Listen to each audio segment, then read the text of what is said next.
कहानी शुरू होती है हमें एमा नाम की एक खूबसूरत लड़की को दिखाते हुए, जो सुबह जल्दी उठकर अपने स्कूल जाने के लिए तैयार होती है। एमा अपनी स्कूल में एक बहुत ही अच्छी और फेमस स्टूडेंट है, जिसके बहुत सारे फ्रेंड्स हैं। दूसरी तरफ हम डीन को देखते हैं, जो एमा की तुलना में बहुत ही आलसी लड़का है और वो सुबह लेट करके उठता है और सीधे बाथरूम में जाकर ब्रश करने के बाद तुरंत आकर वीडियो गेम खेलने बैठ जाता है। तो उसके पिता जैक उसे कहते हैं कि तुम स्कूल के लिए लेट हो जाओगे। वहीं हम एमा और उसकी छोटी बहन स्टेसी को देखते हैं, जिनको उनकी माँ बारबरा स्कूल छोड़ने आती है। उसके बाद एमा स्कूल में पहुंचकर अपने बेस्ट फ्रेंड लिजी से मिलती है और जब वो बातें कर रहे थे तभी स्टीफन नाम का एक स्टूडेंट आकर एमा को हाई कहता है और ये देखकर लिजी एमा को चिढ़ाने लगती है। अब उसी दिन क्लास में मिस्टर क्रिश्चियन सेन, जो उनके टीचर है, वो बताते हैं कि बस अगली सुबह ठीक 7 बजे ट्रिनिडाड आइलैंड के ट्रिप के लिए निकलेगी और वो आगे बता ही रहे होते हैं कि एमा क्लास में लेट पहुंचती है और डीन भी पीछे से आकर एमा से टकरा जाता है और उसे सॉरी शहजादी कहता है। इसके बाद जब मिस्टर क्रिश्चियन सेन ट्रिप के बारे में और जानकारी दे रहे थे तभी लिजी एमा से कहती है कि डीन भी ट्रिप पर जा रहा है अपने पिता के पैसों की वजह से, और फिर वो डीन को देखकर मुंह बनाती है। अब लंच के समय लिजी अपने दोस्तों को एमा और स्टीफन के बीच सुबह जो हुआ वो बताती है और कहती है कि ट्रिप में जाकर हमारे पास 1 हफ्ता होगा अपना जादू चलाकर एमा को स्टीफन के साथ एक्शन कराने के लिए।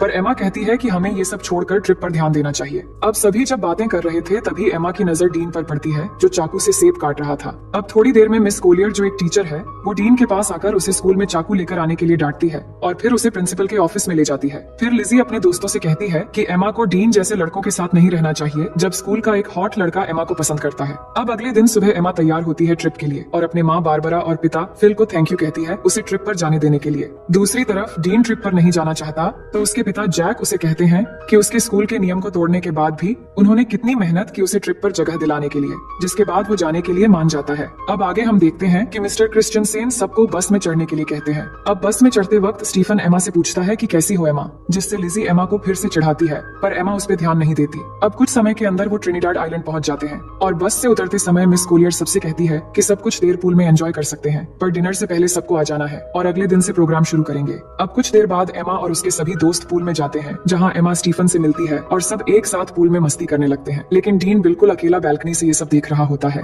अब उसी शाम एमा की एक फ्रेंड लिजी और एमा को आकर बताती है कि स्टीफन ने उन्हें पार्टी पे बुलाया है, जो यहाँ के एक लोकल बोट में हो रही है। लेकिन एमा ये सुन के मना कर देती है, पर उसके दोस्त जिद करके उसे मना लेते हैं। उसके बाद वो पार्टी के लिए बोट पर चले आते हैं और वहाँ पहुँचने के बाद एमा हेलेन को पार्टी में ढूंढने लगती है, पर तभी वो देखती है कि स्टीफन किसी और लड़की को किस कर रहा है और ये देख के एमा वहाँ से जाने लगती है और वही साइड से ये सब डीन भी देख रहा होता है। तभी वो एमा से कहता है कि तुम्हारा बॉयफ्रेंड तो मजा कर रहा है। तो वो डीन से कहती है कि तुम्हें इन सब से कोई मतलब नहीं होना चाहिए। अब अचानक वहाँ पुलिस आ जाती है, क्योंकि पुलिस को पता चल गया था कि यहाँ स्टूडेंट पार्टी में ड्रग्स ले रहे हैं और सबको बोट के सामने की तरफ आने को कहते हैं। तभी अचानक पैर फिसलकर एमा पानी में गिर जाती है और उसे गिरते हुए डीन देख लेता है, तो वो भी उसे बचाने के लिए पानी में कूद जाता है और फिर उसे बचाकर एक छोटी बोट में ले जाता है। अब उस बोट की रस्सी बड़े बोट से जुड़ी हुई थी, तो डीन उस रस्सी को काट देता है और एमा के पूछने पर वो कहता है कि मुझे पुलिस के झंझट में नहीं पड़ना है, पुलिस के जाने के बाद हम बड़े बोट तक पहुंच जाएंगे। लेकिन थोड़ी ही समय के अंदर वो बोट उनसे काफी दूर चला जाता है और तभी वहाँ पर तूफान शुरू होने वाला होता है, लेकिन डीन देखता है कि इसमें तो मोटर ही नहीं है। तभी उनके सामने से अचानक एक बड़ी सी लहर आती है और दोनों कस के बोट को पकड़ लेते हैं। इसके बाद सुबह हो जाती है और दोनों लहरों की वजह से बोट के साथ अरेबियन सागर में पहुंच गए थे।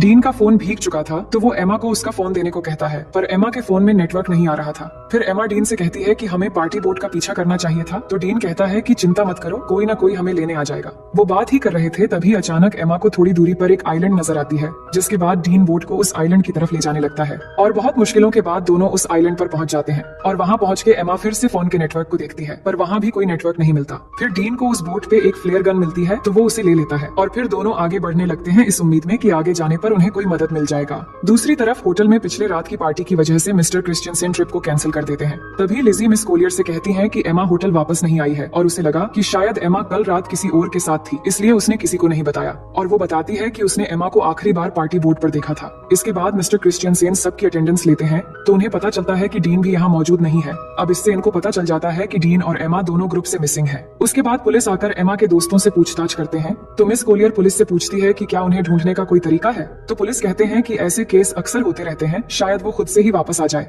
लेकिन अगर वो समुद्र में कहीं फंस गए हो तो दोनों को ढूंढना थोड़ा मुश्किल हो सकता है। और ये बात जब डीन के पिता को पता लगता है कि उनका बेटा खो गया है, तो ये सुनकर वो तुरंत स्कूल जाते हैं और वहाँ एमा की माँ बारबरा से मिलते हैं और उसी समय फिल भी वहाँ आ जाता है और यहाँ सब परेशान होकर प्रिंसिपल से दोनों बच्चों के खोने के बारे में पूछने लगते हैं, पर प्रिंसिपल ठीक से से कोई जवाब नहीं दे पाते, जिसके बाद वो तीनों वहाँ से चले जाते हैं। वहीं एमा और डीन आगे बढ़ रहे थे और कुछ दूर चलने के बाद उन्हें जंगल के अंदर एक खूबसूरत वाटरफॉल दिखाई देता है। डीन को ये बहुत अच्छा लगता है तो वो एमा को उसका एक तस्वीर लेने के लिए कहता है, पर एमा उसे मना कर देती है। वो कहती है कि हम यहाँ फंसे हुए हैं और तुम्हें यहाँ अच्छा लग रहा है। मुझे इस ट्रिप में प्रोजेक्ट के लिए अच्छे मार्क चाहिए थे। मुझे आगे प्रिंसटन यूनिवर्सिटी में पढ़ना है। अगर हम जल्द से जल्द यहाँ से नहीं निकल पाए तो सब बर्बाद हो जाएगा। इसके बाद वो आगे बढ़ते हैं और कुछ घंटे बाद वो दोनों इस आइलैंड के बिल्कुल किनारे पे आ जाते हैं, पर अब तक यहाँ उन्हें ना कोई रास्ता मिला था और ना ही कोई मदद। ये देख के वो वापस बोट की तरफ जाने का सोचते हैं। उसके बाद वो दोनों वापस बोट की तरफ जाते हैं और जाकर देखते हैं कि किनारे में उनकी बोट नहीं है। समुद्र की लहर बोट को कहीं ले गया था और अब सिर्फ उन्हें वहाँ एक लाइफ जैकेट मिलता है। फिर आगे हम देखते हैं कि वो पूरा दिन चलते चलते थक चुके थे और सूरज भी डूब जाता है। इसके बाद डीन आग जलाता है और दोनों यहीं पर आज रात रुकने का फैसला करते हैं। डीन देखता है कि एमा को ठंड लग रही है तो वो एमा को अपनी शर्ट उतार कर दे देता है। फिर दोनों बातें करने लगते हैं कि कल तक शायद हमारे पेरेंट्स हमें ढूंढ कर निकाल लेंगे। अब आगे हम देखते हैं कि सुबह हो जाती है और डीन जाकर देखता है कि एमा यहाँ नहीं है, तो वो उसे ढूंढते हुए जाकर देखता है कि एमा समुद्र के किनारे पर SOS लिख रही है। तो वो पूछता है कि तुम क्या कर रही हो, तो वो कहती है जान बचाने की कोशिश कर रही हूँ और हमें पीने के लिए पानी ढूंढना होगा। उसके बाद डीन स्विमिंग करने चला जाता है और एमा उसे देखने लगती है। दूसरी तरफ होटल में मिस्टर क्रिश्चियनसेन एमा और डीन के बारे में उनके पेरेंट्स को बताते हैं कि पुलिस उन्हें ढूंढ रहे हैं और पुलिस को एक छोटी बोट मिली है जिस पर शायद वो दोनों थे। फिर जैक कहते हैं कि अगर पुलिस कुछ कर नहीं पा रही है तो हम किसी प्राइवेट रेस्क्यू टीम को काम पर लगा सकते हैं, पर मिस्टर क्रिश्चियनसेन कहते हैं कि पुलिस अपना काम अच्छे से कर रही है और वो जल्द से जल्द बच्चों को ढूंढ निकाल लेंगे। वहीं हम देखते हैं कि एमा पीने के लिए पानी ले रही है, तभी उसे अजीब सा कुछ महसूस होने लगता है। उसे लग रहा होता है कि उसके आसपास कोई है और उसे देख रहा है, तो वो घबरा कर वहाँ से चली आती है। इसके बाद दोनों मिलकर धूप से बचने के लिए पत्तों से एक छोटी सी झोपड़ी तैयार करते हैं और थोड़ी देर बाद एमा समुद्र के किनारे बड़ा करके SOS लिखती है ताकि रेस्क्यू टीम अगर यहाँ से गुजरे तो वो उन्हें मिल जाए। फिर दोनों को जो भी इस आइलैंड पे खाने लायक मिलता है वो ढूंढ के खाने लगते हैं और डीन को केले का एक पेड़ मिलता है तो वो तोड़ के दोनों पेट भर के खाते हैं। अब इस आइलैंड में गर्मी बहुत होती है और एमा फुल पैंट नहीं पहन सकती और वो पैंटी पहनकर भी नहीं रह सकती, तो वो अपनी फुल पैंट को काट के शॉर्ट कर लेती है। इसके बाद एमा देखती है कि डीन उस झोपड़ी में आकर सो रहा है तो वो भी उसके पास आकर सो जाती है। तभी अचानक डीन एमा की तरफ मुड़ता है और उस पर हाथ रख देता है, पर एमा को ये अच्छा लगता है और वो कुछ नहीं कहती। फिर अगले दिन जब एमा वाटरफॉल में नहा रही होती है तब डीन आकर उससे सनस्क्रीन मांगता है, तो एमा डीन को कहती है कि मैं यहाँ नहा रही हूँ, तुम दूसरी तरफ जाओ। तो डीन कहता है कि तुम ही ने तो मुझे यहाँ पहरेदारी करने के लिए कहा है। ये सुन के एमा कहती है कि इस आइलैंड में कोई और भी है, इसलिए मैंने कहा था। उधर होटल में बारबरा एमा को लेकर बहुत परेशान थी और न्यूज में ये बताया जा रहा था कि एमा और डीन के गायब होने की केस अब ऑफिशियल हो गई है और अब पुलिस को लगता है कि वो दोनों मर चुके हैं और अब वो उनकी लाश ढूंढ रहे हैं। और फिल तैयार हो रहा था घर जाने के लिए क्योंकि एमा की छोटी बहन स्टेसी घर में अकेली है, पर बारबरा अभी भी घबराई हुई है। तो फिल बारबरा से कहता है कि एमा मिल जाएगी और ये कह के वो उसे गले लगा लेता है। जिसके बाद अगले दिन जैक बारबरा के साथ हेलीकॉप्टर लेकर एमा और डीन को ढूंढने निकल पड़ता है और वही आइलैंड में थोड़ी देर के बाद रात होने वाली है और एमा डीन को बता रही होती है कि वो अपने परिवार को बहुत याद कर रही है। तभी डीन को वहाँ पर किसी इंसान की खोपड़ी मिलती है तो एमा उसे देखकर बहुत डर जाती है और कहती है कि ये भी हमारी तरह शायद यहाँ फंस गया होगा और इसकी ये हालत हो गई और अब हमारी हालत भी शायद इसी के जैसा हो जाएगा। पर डीन उसे कहता है कि ये शायद कोई मछुआरा या फिर कोई स्मगलर होगा जो यहाँ आकर मर गया था, लेकिन हमारे पीछे हमारे पेरेंट्स हैं और हम यहाँ अकेले नहीं हैं। और उसे विश्वास दिलाता है कि अगर हम एक दूसरे के साथ ऐसे ही देते रहेंगे तो हम यहाँ कभी नहीं मरेंगे और एक दिन हम जरूर घर वापस जाएंगे। और ये कहने के बाद वो एमा को किस करने लगता है। एमा पहली बार किसी को किस कर रही थी और उसे अच्छा भी लग रहा था और अब रात भी हो गई थी। फिर क्या होना था, डीन सारी हदें तोड़ देता है और आइलैंड में एक तूफान आता है और इस तूफान को एमा पहली बार एंजॉय करके बहुत खुश थी। फिर सुबह होने के बाद एमा जाग कर देखती है कि डीन यहाँ नहीं है तो वो डीन को पुकारने लगती है, पर वो उसे नहीं मिल रहा था। तो एमा बहुत घबरा जाती है और उसे ढूंढने के लिए जंगल में चली जाती है और थोड़ी दूर आगे जाकर वो देखती है कि डीन एक गड्ढा खोद रहा है। तो एमा को समझ नहीं आ रहा था कि डीन ये क्यों कर रहा है। तभी अचानक एमा गिर जाती है और उसे घुटने पर चोट लग जाती है, जिसके बाद डीन तुरंत उसकी चोट को ठीक करने लगता है और उसे कहता है कि तुम्हें कुछ नहीं होगा। फिर वो दोनों वाटरफॉल में नहाने लगते हैं और यहाँ डीन एमा को बताता है कि उसकी माँ एक कार एक्सीडेंट में मर गई थी और एमा उसकी बातों को अच्छे से सुनने लगती है। फिर थोड़ी देर बाद वहाँ बारिश होने लगती है और डीन उसमें मस्ती करने लगता है और एमा उसे देखकर खुश हो रही होती है। जिसके बाद दोनों बारिश में डांस करने लगते हैं और डीन एमा के बालों में एक फूल लगा देता है। अब एमा डीन से कहती है कि मुझे फिर से तूफान के मजे लेने हैं। फिर डीन एक बार फिर से तूफान लाने की तैयारी शुरू कर देता है। वहीं अब न्यूज में बताया जाता है कि एमा और डीन के लापता होने की 1 महीना गुजर चुका है और पुलिस को लगता है वो अब जिंदा नहीं रहे, इसलिए पुलिस ने उन्हें ऑफिशियली ढूंढना बंद कर दिया है। पर एमा के दोस्त को अभी भी लग रहा है कि एमा और डीन अभी भी जिंदा है और बारबरा को भी वैसा ही लगता है और वो जैक के साथ हेलीकॉप्टर लेके अपनी बेटी एमा को ढूंढने फिर से चली जाती है और उन दोनों को अच्छे से ढूंढने के लिए सबको पर्ची बांट रहे होते हैं जिनपे एमा और डीन के बारे में जानकारी दी हुई थी। ये सब कुछ करने के बाद बाद जैक बारबरा से कहता है कि उन्होंने सब करके देख लिया, पर फिर भी एमा और डीन नहीं मिल रहे हैं। अब शायद घर वापस लौट जाना चाहिए।